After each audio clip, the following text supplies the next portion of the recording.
Right, it is October 2020 and we're in the middle of the coronavirus epidemic, so we're in lockdown. We're about to go into lockdown. So here's a project, fill some time. We're going to make, or I'm going to make a little chicken run.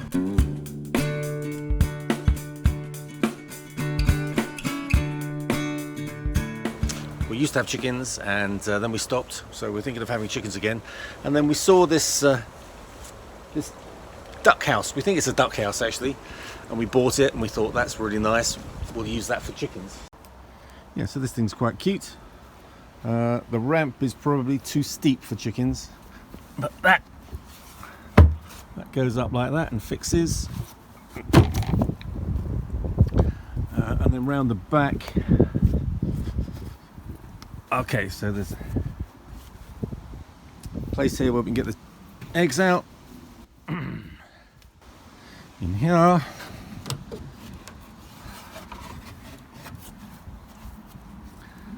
So it's not a huge amount of space, but we think there's at least enough space for a couple of chickens.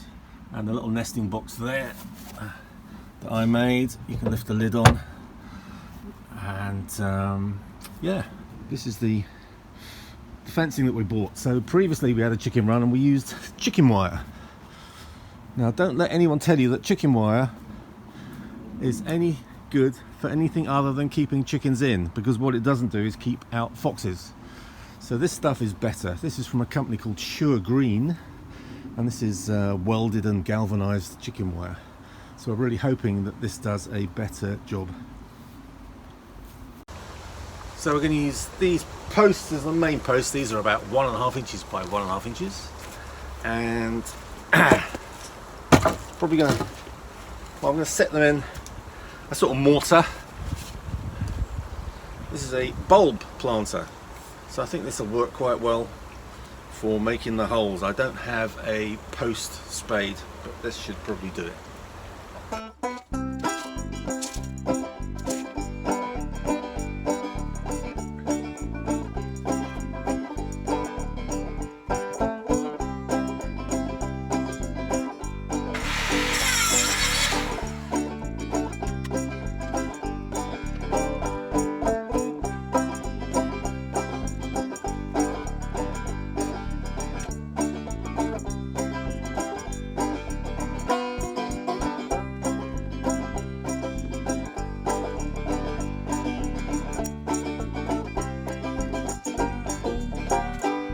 Okay, this is the sort of layout that Diana and I have decided on. So we're kind of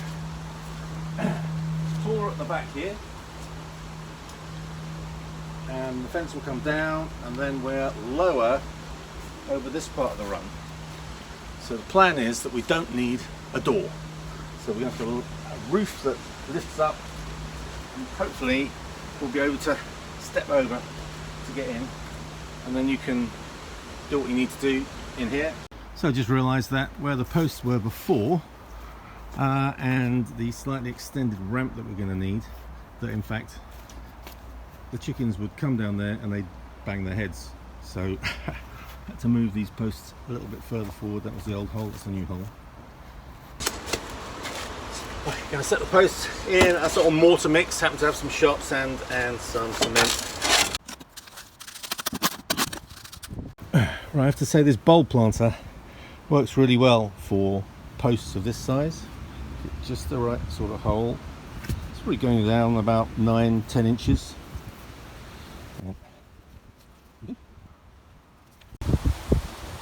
Here's a little guy who's been... Turn around. Ah, thank you.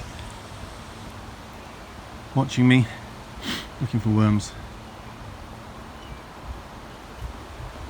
So anyway, it's all braced up, all vertical, got to let the cement go off. So come back tomorrow. Oh, that's not for you, mate. Where are you going to go? It's the smallest chicken in the world. That's sweet. Right, so how are we getting on? Not bad. So the posts are all nicely secure, the verticals anyway. Nice and solid.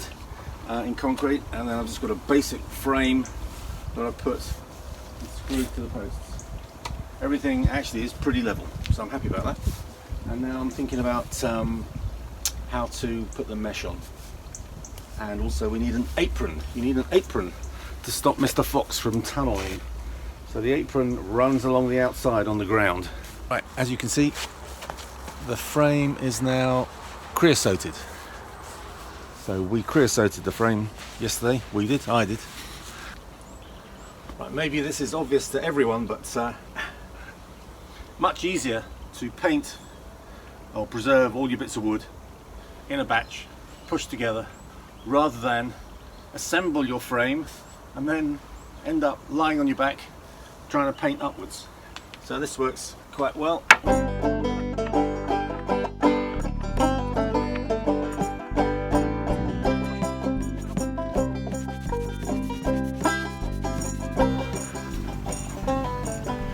Well, I haven't been very good actually at filming all the progress and the way the thing has come together, because actually it's just about finished now, but I think I was getting a bit boring. And anyway, here it is, the perfect chicken run house, possibly. So I'm pretty pleased with it. I'll give you a little tour around, but just to show you one of the features from there. This in theory is how we're going to put them in and lock them up. Like this. And I'll show you some of the other bits and pieces. It's all been done with this welded galvanized wire, which hopefully will keep Mr. Fox out. I really hope so. But what we found was actually, when you look through it, it actually hides what's going on behind, unless you paint it. And in fact, if you give it a quick spray of black paint, surprisingly, it becomes almost invisible, which is good because we want to be able to see our chickens through there and to see the hutch. So what else have we got? We've got a chicken sort of portico feeding place. So that's an old cloche with, this isn't my design, lots of people have done this, but basically a piece of soil pipe, piece of poo pipe. And the way this works is, so you can put the feed in there and it comes out down there. So there's a bend in the pipe. I've extended the rampway. We're hoping they're going to be able to get up and down. That remains to be seen. And then over here we have a row of, I think they're called chicken nipples, with a pipe. So water is put in there. I'm planning, I think, to get a little tank so as we can keep it nice and full, but it holds quite a lot of water anyway. And the way these work, I can show you. Well, basically the design of the coop, the run, is such that it all lifts up, so you can actually get in. So we've got some wire to hold different bits down. There we go. And then you can lift it up and it just locks off like this. So it opens up like that, and in fact you can also open the front piece like this. Well, that lifts up, that pivots back as well, so the whole of this allows you to step in and get with your chickens if you need to. Show you the little chicken nipples. And the way these work is, hopefully once they know how to do it, they just tap on here and that lets the water out.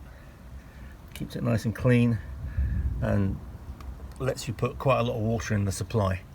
So if we're away for a few days, perhaps they won't need too much attention. We've got to think about maybe the pop hole. I'm wondering whether I can get that to automate in some way, not with the rope, but there are things you can do to get them to open and shut. Here's a better view perhaps of the chicken feeder. We've had a lot of trouble with foxes over the years and we've lost quite a few chickens. So this one has got a skirt all the way around, which is pegged down.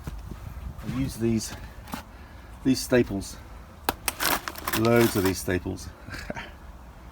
So they're pushed in. I've tried to tie the mesh fencing in So it's going round these bits of timber and is stapled to the bits of timber, and also it's linked underneath to the skirt, and wherever there's a join, been quite careful to make sure it's all linked in around the back here. So the skirt comes right round the back, and so here is where we pull up the pop hole shutter, and then in here is where they will be roosting with a little nest box. Now some of you may be asking why this particular shape. I'm not sure if I've said it before, but the thinking here was actually my wife Diana didn't want a huge big block run in front of the greenhouse, so we thought about it, and the way this works, you can step into it and it's the right height for chickens over most of its area, and then obviously it's a bit higher at the back, and it also saves having doors built to get in and out, and it's a lot more material to make a big full height man-sized run, even though we've had one of those before and it worked very well. We're also planning to be able to let the chickens out in the garden only in the daytime and only when we're around, because we do get foxes here. So that does in fact present a challenge, because when you want to get chickens back in the run, basically you chase them with usually bamboo canes and try and tickle them and guide them like a sort of sheepdog. But to get them in, how are you going to do that? Well, what we've done is we've left this front panel also is able to lift up, so that's just got a couple of pegs.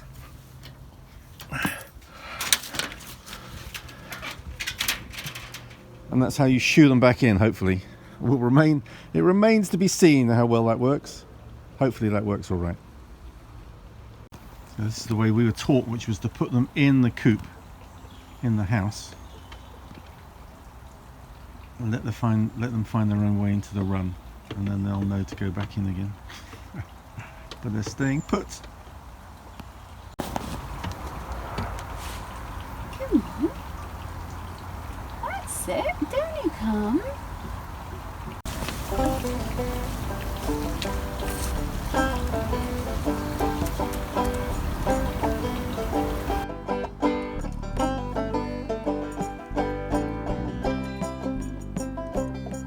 Okay, well they seem to be possibly getting the hang of these little watering nipples.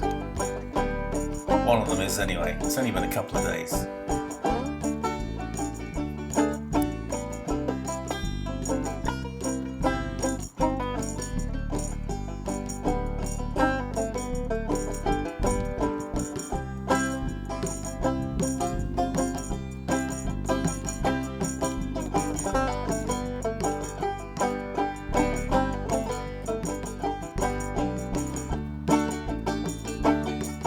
The feeder works very well.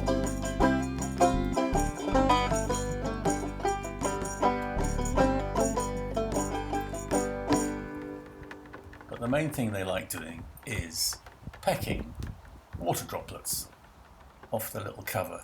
I gave you a special water place. What are you doing over here? Typical.